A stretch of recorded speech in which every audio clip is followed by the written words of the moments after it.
تعرف انه الانسانيه عندنا مش عندهم. ما حدا حيصيبها عشان تعرف انه الانسانيه عندنا. ايوه استروها وخلوها لما تاخذوها حيه. اعرفوا خليها تعرف معها اطفال. نعم يا ريت بحكي.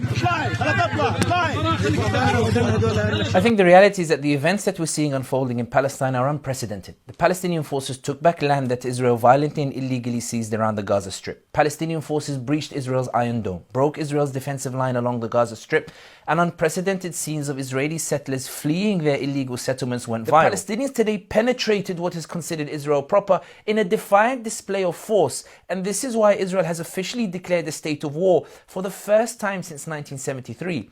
Secondly, the scale of the Palestinian attack is an explosive reminder that the Palestinians are still here, and that they still matter, and that they have their own independent ability of the Palestinians to independently launch the most consequential attack on Israel in decades at a time in which it appears they are being abandoned is a resounding message that no amount of normalization of ties between Israel and the Arab regimes can erase Palestine or the Palestinian people. The Palestinians have independent agency that is not dependent on whether the Arab regimes support them or not.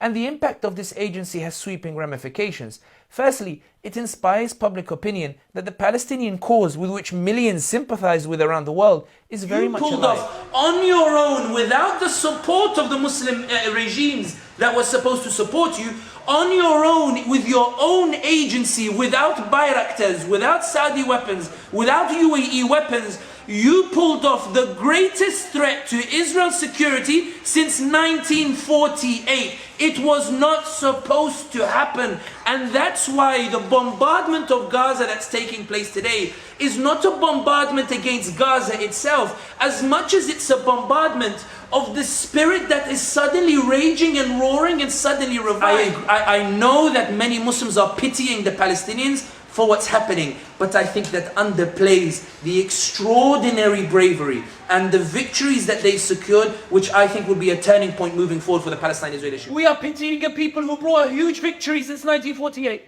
Don't pity them. They don't want your pity. Celebrate the victory. Allah has shown the world that no normalization can erase the Palestinian cause. When everybody thought it was finished, it's roaring. How many of you feel it in your hearts? When you got the news that it happened, how many of you felt the euphoria? Allahu Akbar. How many of you felt it? Everybody can see that the occupier and colonizer is losing the war on narratives. That's why they had to spread fake news about atrocities that were committed, despite never giving proof.